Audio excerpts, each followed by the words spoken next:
Soundararajan sir, உங்களோட கோரிக்கை நியாயம் புரிகிறது. இந்த பஞ்சப்படி நிலுவை அப்படிங்கிறது வந்து எத்தனை பேருக்கு, ஓய்வூதியதாரர்களுக்கு மட்டுமா அல்லது இப்போ உள்ள பணியாளர்களுக்கு மட்டுமா, எத்தனை பேருக்கு, அந்த மொத்த தொகை எவ்வளவு சார்? நிதிநிலை சரியில்லைன்னு சொல்றாங்களா, அதனால இந்த மொத்த தொகை வந்து ஒரு தோராயமா எவ்வளவு தொகை வழங்க வேண்டும் சார்? எத்தனை தொழிலாளர்கள் இந்த பஞ்சப்படி நிலுவையால வந்து பாதிக்கப்பட்டிருக்காங்க சார்? போக்குவரத்துல அவங்களுக்கு 8 வருஷமா பஞ்சப்படி வந்து கொடுக்கறத வந்து நிறுத்திட்டாங்க. ஏன்னா ஓய்வூதியர்கள் வந்து இந்த வருஷம் 10 பேர் ஆயிருப்பாங்க, அடுத்த வருஷம் 10 பேர் இருப்பாங்க, அது கொஞ்சம் வித்தியாசப்பட்டு அப்படியே வரும்னு வைங்களேன். இப்ப அவங்களுக்கு 46% இன்னைக்கு தேதியில 46% பஞ்சப்படி அடிப்படை சம்பளத்துல. அந்த அடிப்படை சம்பளத்தை மாத்தாம ஏமாத்திட்டு இருக்காங்க, அது ஒரு கதைன்னு வைங்க. இருக்கிற அடிப்படை சம்பளத்துக்கு 46%, அதே இவங்க கொடுக்கலங்கிறது தான் வந்து கோரிக்கை. அந்த அதை கொடுக்கறதுக்கான வெறும் 5% தான் இப்ப குடிச்சுக்கிட்டு இருக்காங்க, 46% கொடுக்கணும். சரி, அத நீங்க இந்த தேதியில இருந்து கொடுக்க தொடங்கிருங்க, ஜனவரியில இருந்து கொடுங்க. சரி, இதுக்கு பேலன்ஸ் அரியர்ஸ் தொகையை பிறகு பேசிக்கலாம் நாங்க சொல்றோம். இதுக்கு மேல என்ன வாய்ப்பு அரசாங்கத்தை கொடுக்க முடியும்? சந்திரன் புரியுது எனக்கு. அந்த அமௌண்ட் எவ்வளவுன்னு கேக்குறேன், அந்த அமௌண்ட் அந்த எண்ணிக்கையும் எவ்வளவு கேக்குறேன், தொழிலாளர்கள் எண்ணிக்கை அமௌண்ட்டும் ஒரு தோராயமா எவ்வளவு சார்? 96,000 பேர் சார். சரி, இந்த பணம் கிடைக்காமலேயே 6,000 பேர் செத்து போயிட்டாங்க சார். 92,000 பேர் 6,000 பேர் செத்து போயிட்டாங்க சார். இப்ப இவங்களுக்கு பழைய பாக்கி 2,000 கோடி இருக்கு சார். சரி சரி சரி, அரியர்ஸ். இப்ப ஒவ்வொரு தொழிலாளிக்கும் சராசரியா 6,000 ரூபாய் மாதந்தோறும் வரணும் சார். சரி சரி சரி, ஓகே. இது வந்து இப்ப பணிபுரிந்து இருக்கிறவங்க 6,000 விட்டு 6,000 போட்டுங்க. சரி, ஓகே.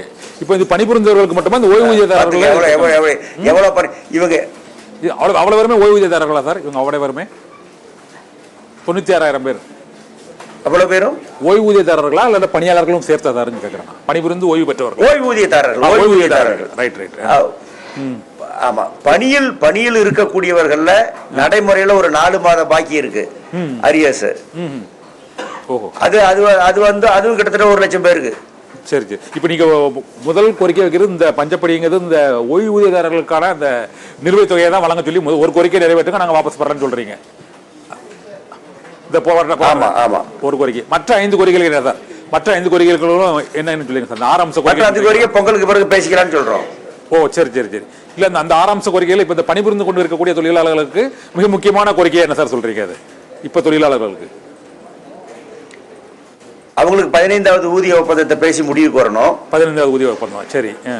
போக்குவரத்து கழகங்களுடைய வரவுக்கும் செலவுக்குமான வித்தியாச தொகையை அரசு கொடுக்கணும்.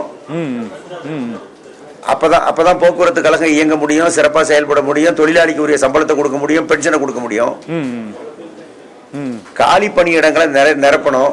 ஏன்னா பணியில் இருக்கக்கூடிய தொழிலாளிகள் பணி சுமையால் இன்றைக்கு கடுமையான நெருக்கடிக்கும் பெருமையான கஷ்ட நஷ்டங்களும் ஆளாகிட்டு இருக்காங்க. சரி, அவங்களுக்கு லீவு கிடைக்கல, அவங்களுக்கு சிஎஃப் கிடைக்கல, இந்த பிரச்சனை இருக்கு. வாரிசு வேலை, இறந்து போனவங்களுடைய பிள்ளைகளுக்கு வாரிசு வேலை கொடுக்காமலே 13 வருஷமா காத்திருக்கிறவங்க எல்லாம் இருக்காங்க. அவங்களுக்கு வேலை கொடுக்கணும். அதன் மூலமாக சர்வீஸ்ல இருக்கிறவங்களுக்கு பணிச்சுமை குறையுங்கிறது ஒண்ணு. எல்லா பேருந்துகளும் இயக்கப்படும், அதனால மக்களுக்கு பேருந்து வசதி கிடைக்கும். அதனால இதர போக்குவரத்து பெருக்கம், வாகன பெருக்கம் என்பது நிற்கும். அதனால சுற்றுச்சூழல் பாதுகாக்கப்படும் என்ற ஒரு பெரிய லாபம் இருக்கிறது, சமூக லாபம். ஆகவே காலி பணியிடங்களை நிரப்பும் நாங்க கேட்கிறோம்.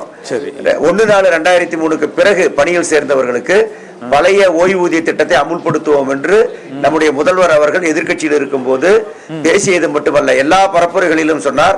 அதுக்கப்புறம் தேர்தல் அறிக்கையிலும் அது எழுதி வைக்கப்பட்டிருக்கிறது. அது பற்றியும் இதுவரைக்கும் கடத்தல போட்ட கல்லு மாதிரி இருக்கு, அதை பத்தி எந்த இதுவும் இல்லை.